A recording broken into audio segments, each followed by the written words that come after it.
Yo, so part two of the reaction, man. I'm finna react to this Dan, bro. Oh shit, what hype? Dan video. Dan Bilzerian, whatever. The GOAT of pulling bitches, pulling females, whatever you may call it. Millionaire, billionaire, top dog, top G. Finna react to it. It's an hour-long video. Yeah, anyways, y'all just enjoy the video. Alright. Moments in my life when I told my professor to go fuck himself and I left class. That was like maybe the highlight of my entire fucking life. Not fucking 10 models, not any of that shit, but telling him to get fucked because I had made $400,000 that month playing poker and I was not in the mood to hear his shit. And I fucking told him that. I said, motherfucker, I made more money last week than you'll make in the next 3 fucking years. So talk to me with some fucking respect. And we had it out. Like, and I was fucking right.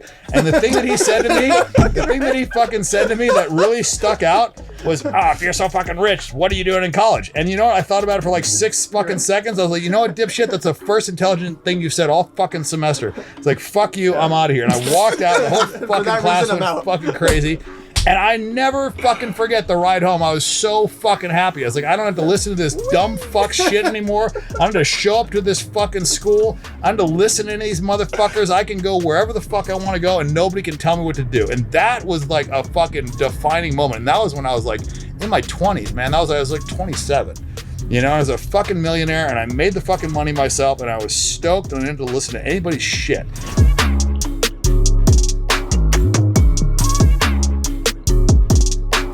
Ladies and gentlemen, welcome to the Money Mondays. I'm here with my co-host, The Real Tarzan. We have a very special guest. This has been a dear friend of both of ours for many, many years. They have traveled the world together. We've done businesses together, have fun together, social media together, played poker together, and everything in between. Ladies and gentlemen, please give a warm round of applause to Mr. Dan Bilzerian. Fuck yourself, Cue applause. Golf clap, golf clap. All right, so normally people do bios. I don't think we really need to do one here, but I still like to give your version. What's the 2-minute bio on Mr. Dan Bilzerian? Oh man, I gotta get my own bio. I like it when somebody else brags about me like that. I can do I it. thought you were a hell of a hype man now. Okay, so I can tell you guys. So about 15 years ago, I think we know each other since 2008. I think 2009. 2009. Yeah, when I was living in Panorama. Yep. Those are like the fucking The penthouse at Panorama Towers. So we started an online poker site. Had some fun there. And social media started getting cracking in like 2010, 2011. All of a sudden, you go from like 400,000 followers to 1 million followers. Then there was this fun one where you did like 30 Xboxes on the table. And you said, tag a friend. And like 700,000 people tagged a friend. And he basically invented the tag a friend thing. And all of a sudden, you got like 4 million followers. And then the rest was history. But along the way, we've watched you play ultra high stakes poker. I mean, we're going to get into millions of dollars in poker side. You invested in Bitcoin like a decade ago. There's so many interesting stories of Dan Bilzerian, and there's also a lot of mystery and mystique of everyone thinking like, how did he make this money? Where was it from poker? Was it from Bitcoin? Yeah, for sure. It was the biggest hand I ever played. It was against Andy Beal it was against Alec Gores and I totally fucked it up.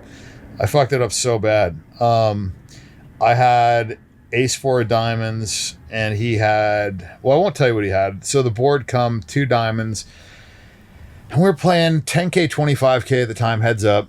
And I don't remember exactly like how many bets we got in on the flop, but it was like, I think it was like a raise, re-raise or whatever, and then a call or something like that. But it was like, there was at least like 3 or 4 million bucks. I think it was like 4 million bucks at least in. The turn comes the diamond, give me the nuts, and he led into me 3 million bucks. Wow. And I had like, I had 18 million to start the hand. So he led into me 3, and I really we had enough money where I just didn't want to give him a free card to like pair the board. I thought he had a pretty big hand. He's not a big fucking like fan of folding big hands.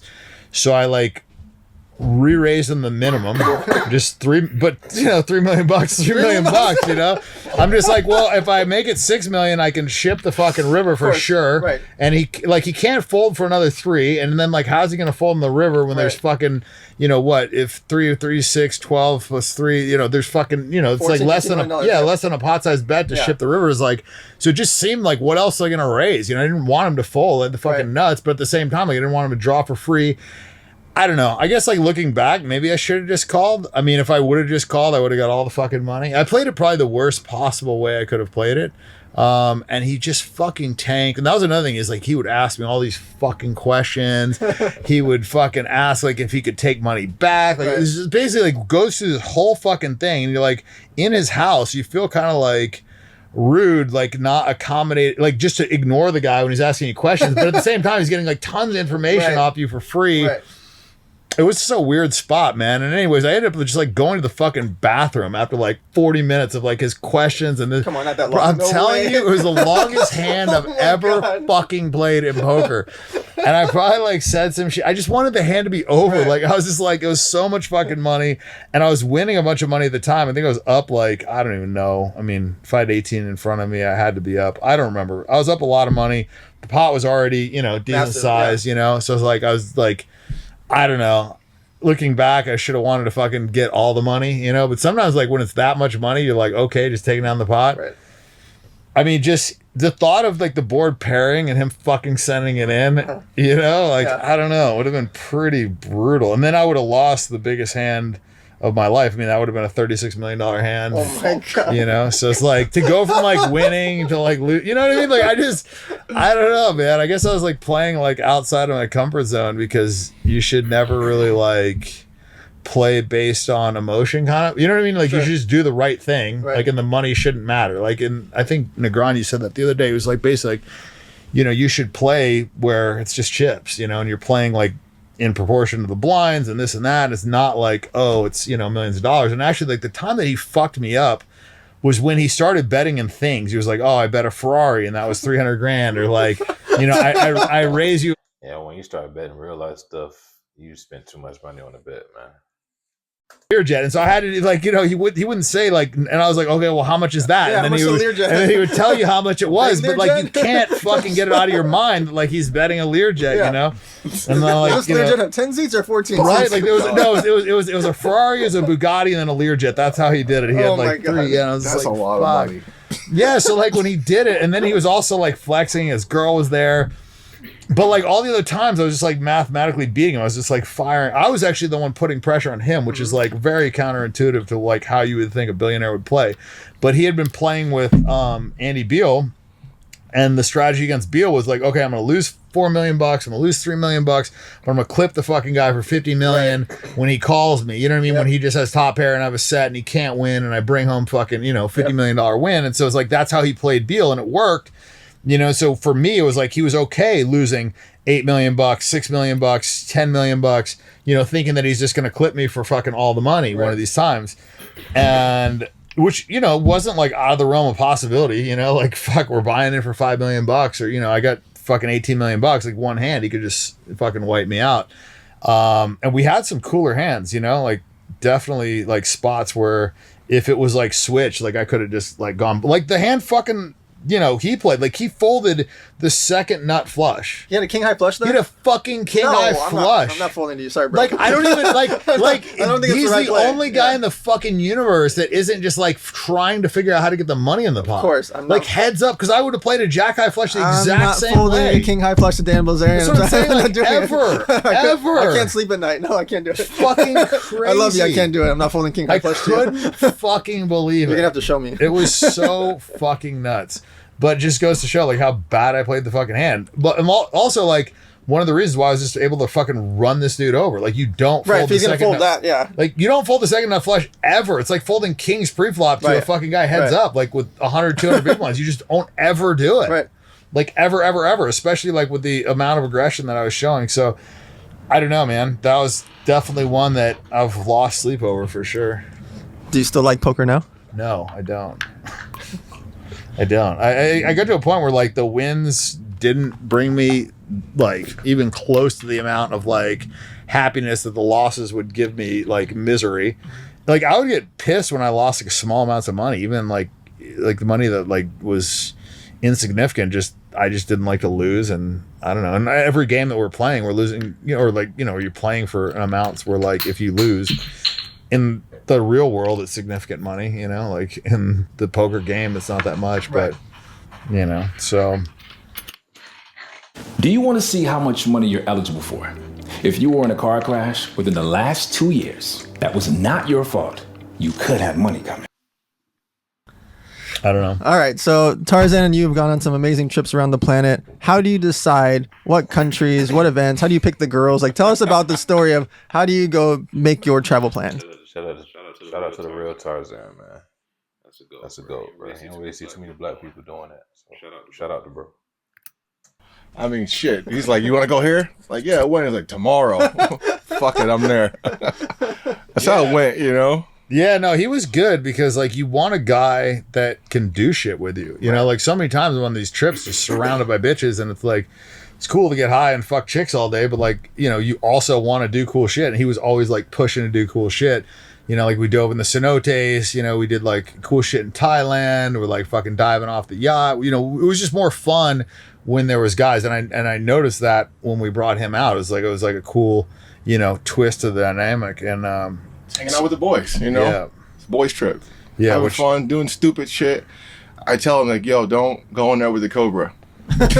He goes in with the Cobra. Meanwhile, he's like fucking bobbing and weaving. This thing's like striking at his face. It's like, yeah, so is there like any antidote? He's like, no, you die pretty much. Like the handler is like, yeah, no, you're pretty much like instantly dead if a 9-foot cobra bites you in the face. And he's over there thinking he's fucking Manny Pacquiao. You got bit by that fucking alligator. I got bit. Yeah, he brings this alligator to my house. I think it's like somewhat house trained. The fucking thing bites me in the leg. We were gonna bring a snake today, and Blitz was like, no, leave that. No, I'm not fucking experiencing wildlife animals. Too much fun, man. Yeah. Too much fun. All right, so we've all got to watch Ignite grow all through the social media years, from Halloween parties at the mansions to obviously trips with girls on yachts and private jets. Talk to us about the allure, like the concept of Ignite, and why it's the most unique brand there is. So basically, it was like 2017. I had a girlfriend. I'd just started dating her, I think, at the end of 16. And I had been going fucking hard in the paint, man. Honestly, I think like the years from, I don't know, 13, 14 to 16 were probably probably like from 13 to 16. That 3-year period was probably the nuttiest because it was kind of like all new to me. I just fucking won, you know, crazy money in poker. I just started becoming famous, and the pussy was just like coming at me from every direction because I was running a poker game, so we had all the poker chicks. There's all the models. I started doing the pool parties in LA. You remember that? You know, fucking 300 girls, and you'd have like 30 dudes there, and I bring the masseuses and the fucking, you know, like champagne. You know, the girls are just basically like having a blast. They're laying out by the pool, getting the sun, drinking champagne, getting massages, all this shit, getting their nails done. And the guys were just like hanging out, and these girls were, you know, but fuck, they'd get drunk and come over and like try and fuck you. You know what I mean? It was like one of these like predatory environments where like the girls were the predators, you know? We were just chilling. You know what I'm saying? You got 300 drunk fucking horny girls. That's the best way to do it, man. Let them pursue you, man, just so there's no weird shit going on.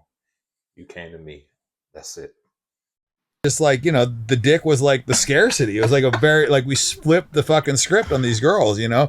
Like normally they're at the fucking bar and every fucking dude's like bird dogging them and this and that. And it was just like at these pool parties, like they weren't getting any attention. Nobody was fucking talking to them, you know? And this is like the baddest chick from fucking Maryland or whatever. You know what I mean? She's never been like ignored in her life, you know? So she's got to like go talk to a guy to feel validated. And so it's just like a very different dynamic. And, started doing that, and like I said, yeah, between that, the poker games, and the social media shit, and the traveling, and the just everything, it was just like fucking mayhem. And I was partying more. Like, you know, I don't really get fucked up that much anymore. You know, like back then, I was like, you know, we had quaaludes, we're getting fucked up, and it was just like there was just debauchery that would be going on. And also, this was kind of like before all these girls had social media too. So like they really wanted to get famous, and like there was no real ways for them to get famous. And also like stuff wasn't, you know, I would post like maybe like 5% of the shit that would happen. Like there, like it was so like there wasn't as much being broadcast. There was no IG stories. You know what I'm saying? Like so there was like,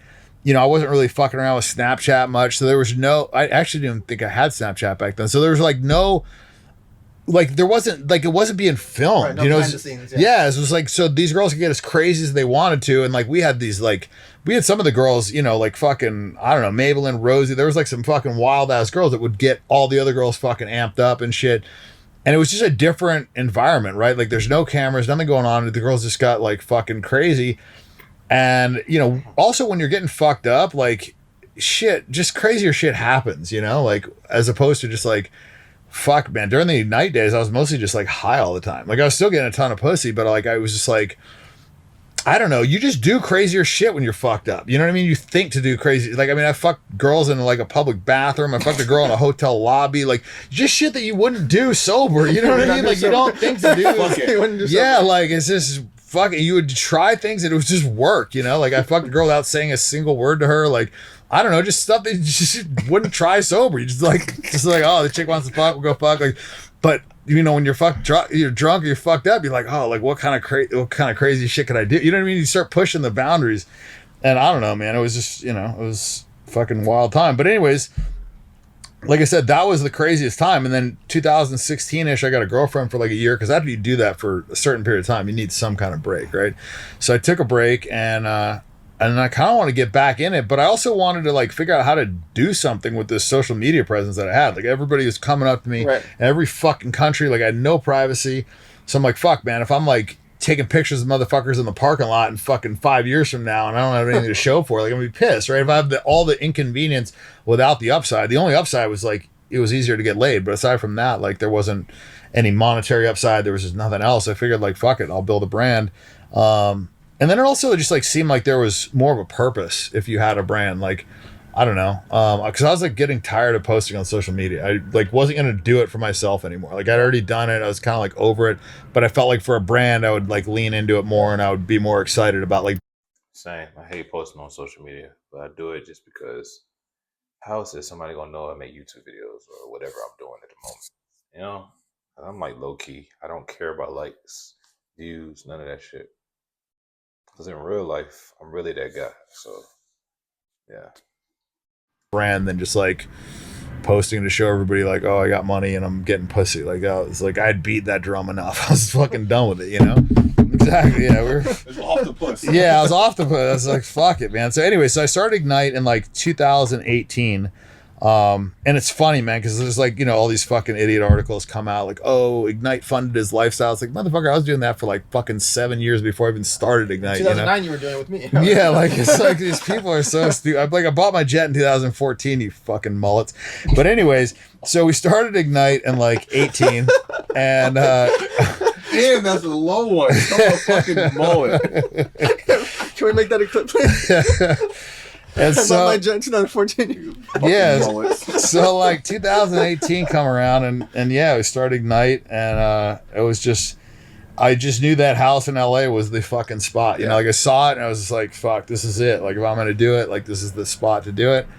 And I don't know, man. I didn't want to like I was like, fuck it, I'm gonna do it. Like we're gonna fucking do it. So I raised, you know, it was like 30 or 40 million bucks to start. And the funny thing is, like, all the money that I raised is all private money. It was like no fucking shareholders' money. It was all like private fucking money from like friends that all knew exactly what the fucking plan was, and the plans fucking worked, you know. And so, yeah, we just started throwing fucking crazy parties, got the crazy house, and just fucking leaned into it, man. And it was a fucking crazy ass ride until COVID hit, and then it was like, man, all our stuff got stuck in China. There was all these restrictions. It was like, man, COVID was a big pivot. We started like, we left the weed space. We went into vapes, which is something I wanted to do like long before, but we finally like got out of our fucking deal that we had with this, this vape manufacturer that couldn't do it was the whole thing. But anyways, we got out of it, pivoted, got out of weed, went to vapes. Tequila, vodka. Yeah, tequila, vodka, did the spirits. And then I focused on my book. Yep. I was like locked in a fucking room for a year and a half doing the book. And then when I finally finished the book, I was like, went on a yacht for like 3 or 4 months, spent a couple months in Thailand, like really just had to just chill the fuck out. I got another girlfriend. And so, yeah, it was like the 3 years of Ignite was just fucking mayhem and partying. And then I got a girlfriend, did the books. It was kind of like, it's been a roller coaster, man. It's almost like predictable. It's like, I'll go fucking balls to the wall for 3 years. Then I'll get a girlfriend for like a year. And then we'll fucking go back, you know, going hard in the paint. And that's, you know, it's been the ride. So there's 23 million people that have a question for you. When you have a girlfriend, what happens with the other girls? I mean, historically, I've been like, pretty much like just with my chick. I mean, we may do threesomes here and there, but I don't know. I mean, I usually get so fucking tired of like dealing with the constant fucking girls that I just get almost burnt out. It's like if you ate Snickers bars every fucking day for 3 years, you just kind of wouldn't want Snickers for a little while. And then, you know, after a year of not eating Snickers, you want more fucking Snickers again. You know, I don't know. That's the way I kind of describe it. So It's fucking hilarious. it's true, man. I'm telling you, too much of anything you want to fucking break. Yeah. If you've been waiting for a sign to try Ready Mag, this is it. This is your sign. Your sign to start creating juicy, interactive websites without any... All right. So we talked a little bit about Ignite, a little bit about poker. Now on the business side, you guys went public. You guys now have all these different product lines. One more question before he's finishing up this burger. Yeah. So Dan Bilzerian calls you and says, hey, let's go to a foreign country with 16 girls. You get there. How do you keep the girls and Dan safe from the animals you're interacting with? Time? Been a few times. You know, that's my number one thing, you know, going with people in these different countries and doing crazy shit. You know, I have to keep everybody safe because at the end of the day, if someone does get hurt, it's going to be real hard on my mental knowing that, you know, I'm a professional and even though we have to do entertainment and have our fun and, you know, fuck up the algorithm and make content, I don't want anybody to get hurt, right? Especially this guy. You know, you tell him, Dan, whatever you do, don't take the tape off that alligator's mouth. You know, Dan says, take the tape off. Don't go in that pit with the cobra. Yeah. He's fully intact with venom. Dan hops in the pit, you know, so you got to kind of like reverse psychology, you know, like, yo, go in the pit. He's like, I think I'm gonna stay out. You know, so take a tape off. I keep the tape on, you know, so. I think Sue Lynn got wrapped up by one of them Burmese pythons. Yeah, right? Bitter. Mm-hmm. Bitter wrapped her up. Crazy. Yeah. She got lucky, man. It could have been worse. I saw that big ass and just couldn't help himself. So recently you were with Logan Paul doing that whole Prime commercial thing and him and KSI and a snake. It looked like it bit you in the pants. Yeah. And then the other video bit you in the arm. Like, yeah, is that on purpose? Or are you protecting it? Like, how many times have you been bit by a snake? I mean, I started getting bit when I was a kid. So I got my first snake at 3, turning 4. And I begged my parents for it. I used to catch them outside. I'd say, get that snake out the house, throw them away. And going back to Australia, you know, I've been bitten thousands of times leading up to Thousands of times? Thousands of times. There's a point in time where I worked at a reptile facility in Florida, and I worked in the snake room. And we had about 400 snakes in there, and I had to clean their habitats every day. You know, they were small snakes, but they would bite me every day.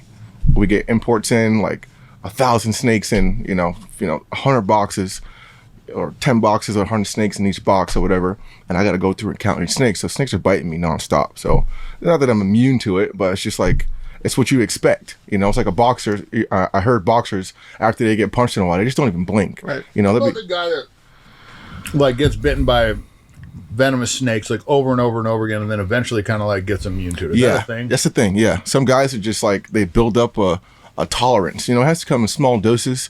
There's some guys that do it. I was thinking like Bill Haas back in the day from Florida. Oh, gee, he used to just get bit all the time and just like sweat it out, walk it off. We got it. Cool. And I was just recently in Australia. A couple guys, they just get bit and they fucking, you know, drink a beer, sweat it out on the couch. If they make it, they make it. Yeah, they're all good. Some guys go in a fucking coma. Some guys die immediately in 30 minutes. It just depends on your immune system. It's like a bee sting. Yeah. You know, some guys get stung by a bee, they'll swell up with hives, their throat will close up.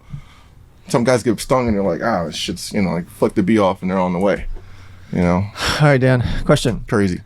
So on your social media, you've shown me before your engagement on your Instagram stories as an example, you have more views than you have followers. Is that because you have people? That's just the way, man. Gary Vee said this shit. The new generation going from following to just straight views and content. So don't be tripping about the following, man. Niggas be having millions of followers, 20,000 people like. Where are the rest of the people at? Just fucking watch it, bro. Nobody gives a fuck. All this shit rigged, bro. Follow you that aren't allowed to follow you because they're not allowed to click follow, but they actually follow you and they actually watch you, but they can't actually watch you because their girlfriend or boyfriend get mad. Yeah. Fuck them. Fuck them all. A lot of motherfuckers watching but pretending they're not watching. Yeah, I mean, you can see it with the view count looking, hell yeah, you know. I wholesale. but not the way that the traditional way, not the way that most people do it. I wholesale commercial real estate, okay, not residential. All right, we got 31 million, 42 million, 46 million, 51 million, 41 million, 50 million, 50 million, and you only have 33 million followers, but you're No, getting the stories are like 6 to 9, 6 to 10. So 51 million. Look at that. On the reels, bro, that's crazy, dog. On an account that has 33 million followers. Beyonce numbers. More than Beyonce. Yeah, I compared them. Like, I beat everybody. Rock, Yeah, everybody. Kardashians, all of them. Pretty crazy, but I guess it makes sense. Like, a lot of those guys are putting out shit content, so I don't really post a ton. I feel like even during my peak, I wasn't posting like a crazy amount. Yeah. I feel like it's better to post less, just better stuff. You know? Yeah, you go months without posting at times. Fuck, man. Well, yeah, a long time. I think people just get like addicted to the attention. Yeah. Where they just need like that dopamine hit every time they post and get the likes and this and that. But then it's like, fuck, man, you get on this like treadmill where it's like you just have to constantly like be one-upping yourself and thinking about content, you know, because this shit doesn't just like happen, you know what I mean? Like you have to get like a camera guy has to be shooting it, and like a lot of times we'll do badass shit and just get no good shots of it, because just because you do something fucking cool with hot chicks doesn't mean you're going to get a usable shot, you know? No, there's so many people replicate you or try to be you, and they don't get anywhere near the engagement, obviously. Well, but a lot of like they're doing like setup shots, right? So they'll be like, oh, let's get a bunch of girls and let's get a photo, and it's like it just never works the same as when you just do it and just happen to get a picture, or they're just shooting it and you know you. Facts. People like authenticity, man. They just trying to get the real feel. Everything is fake on social media. Just chill. Just be yourself. I don't know. Shot, because like if you set up a shot, girls are looking at the camera, it's just posy, it just doesn't like the internet just sees through fake. all that shit. Yeah. And so I mean, fuck, he's been on vacations, like I'm fucking the girls, you know what I mean? Like we're partying, it's like shit's real. It's not like we're going down there for a goddamn photo shoot, you know? Like, so I don't know. I mean, it was just, you know, authentically captured fucking craziness. I mean, that's what happens when you put a bunch of fucking hot chicks and there's not fucking any dudes around, you know, like you're gonna get laid. It's like, I don't know. I mean, we went to badass places. We got the biggest yachts, the fucking coolest villas. Like, we're doing shit on a level that, I don't know, like you couldn't really like one up. So I feel like after COVID, I kind of like got to a spot too where I was like, fuck, man, I'd just done everything. And I'd done everything on like such a high level that it was kind of like, fuck, where do we go, you know? And so. Do you ever become numb to it? Yeah, I just started going on like more couples trips, and like we were doing more yachts. We were doing more like trips to Thailand, shit like that. And it was funny, man. I was on a trip to Thailand and I had 3 girls with me. And I just felt like I was like obligated to fuck these girls like each day. And if I didn't like want to get upset, you know what I mean? Like it was like, I was like, fuck, I just don't want to do this. Like I want to work out. I want to fucking free dive. I want to hang with my friends. I want to get high. You know, I want to have a chick to bang if I want to bang, but like I don't want to have to feel like I have to fuck 3 times a day every, you know what I mean? Like, and I just didn't want to deal with it. So I sent the 2 girls home and I was with the one, and like, you know, she was cool, but you know, she wasn't like some fucking rock star or anything, but I just had way more fun just being with one chick and hanging out with my buddies. And, you know, I don't know. It just taught me a lesson that I'd already fucking learned because I wrote about it in the goddamn book, which was that I would rather spend time with my friends doing shit I want to do than just surrounded by a bunch of fucking girls all the time. But I was like a sex addict, man. And so like, it's hard to like kick addictions. And it was like, you know, I was like addicted to the dopamine of having sex, of, you know, doing all this shit, you know, gambling, similar, like a lot of these things that I was doing were fucking dopamine hit things, you know? Yeah, exactly. Like pleasure spikes over and over and over again. It's like, you know, I talk about this, like, you know, you keep blasting the pleasure spike and eventually you have to do more to get the same, you know, hit. And then eventually you have to just do it to not feel like shit because you're numb to it. And that's where I would get, like, at the end of those 3-year fucking runs, like I was numb to all of it, you know? And I just like, I didn't care. Like it's, I don't know. I just felt like I had to fuck like 2-3 girls a day to not feel like a fucking, you know, like I was like being a fucking loser, you know? It's like, come on, man, like get some fucking pussy today. What are you doing? And I don't know. It's like, that was like, I don't know. It's something about like having sex with a hot girl, like always gives you something. Like, you know, eventually you don't feel much, but you feel a little bit. And so, yeah, I just get in these cycles where I would just be getting high and having sex all the time. And it just wasn't nearly as fun as going out, doing Muay Thai, free diving, lifting weights with your buddies, hanging out, you know, doing shit like that, being on yachts, going to different places. And so, I don't know, I just kick the circus, and every now and then I'd need it, you know. fucking kind of like, okay, we've had a little bit of we had a little bit of a lull. You need Let's the Snickers bar. Yeah, let's go. Exactly. Like, I feel like a Snickers bar, but not like 3 years straight of it, you know, balls to the wall. It's a fucking lot. So the turning point, when you mentioned like 2015, 16, 17, 18, you start to get really famous, like can't walk down the street famous, and security guards. How did you deal with people, like understanding who was your friends, who was trying to use you or Ignite or the people around you? Like, when did it kick in? You're like, wow, I really got to like protect my circle. Well, I've never really had like a ton of like people that I consider friends. I had a lot of acquaintances. Yeah. And usually the way I'd handle it was like in LA, if somebody couldn't do something for me, then I just wouldn't hang out with them. It was very like, kind of like, how do you call that? You gotta match interests with people. If you ain't on the lane I'm in, I ain't the lane you in, probably don't need to be cool. Like a lot of people be asking me to go out. I'm not trying to go out. What we doing? I like going out by myself sometimes. I get way more benefits. The women I come across with, I get them. I don't want to have to deal with no jealousy and shit like that. It's a lot of benefits doing shit by yourself. So it's like the right crowd and around you. You're just wasting your time, bro. Because eventually some shit gonna pop off, and then now y'all don't even. Just waste of time, man. I'd rather just. We ain't making no money, or we ain't got the same interests. We don't need to be kicking with each other, honestly. Transactional? Yeah, transactional relationship. Yeah, where it's like, I know they're like coming to me because I have good parties, I'm around a bunch of chicks or whatever. So it's like, if they're not offering me value, I don't even want to fucking like hear them out. And so I would have my friends that I had from like a long time ago, or people that I do shit with, and then, you know, other celebrities who also had fame and money and didn't need shit from me. So you just hang with people that like either didn't need stuff from you or could provide value, and then you didn't mind them, you know, having a transactional relationship. I just assumed that everybody in LA was like, you know, coming to me with their fucking hand out, because most of them were. So I hated LA. Like, I was happy to get the fuck out of there. I never really like made any like real great friendships there. I mean, I have a lot of like acquaintances and people that I respect, and, you know, a lot of celebrities that, you know, I'm cool with, but not people that I'm like super tight with, that I like have history with, you know. Yeah. So this is the biggest secret of 2024, and they don't want you to know about this. If you get injured in an accident, even... So why'd you spend so much time, energy, and effort on the book? You said a year and a half on that book. Why'd you dive so deep into that? yeah, it was really like a disproportionate amount of effort. I just wanted to do it right. And I'm one of those people where, like, if I'm going to do something, like, I really want to fucking do it right. And I wanted to tell the story. And it's fuck, man, every fucking time I finished an edit, I really thought that I was done. Or I thought that, yeah, I was just, like, close, and I just wasn't. And so 37 edits later, I finally, like, came up with something. And it was just funny because, like, people were like, yeah, you know, I'd be like, okay, I'm finally, because I'd finish an edit and be like, okay, I'm finally fucking done. And then I would like reread the edit, and then I'd find things and start tweaking with it and start tinkering with it and fucking around. And then sometimes I'd do it when I was a little bit tired, and I would make it worse, and then I'd go back. It was just like this whole like mind-numbing process. But the good thing of it was, the upshot was that it forced me to kind of like look at my life and look at it objectively, like the things that made me happy, the things that didn't make me happy.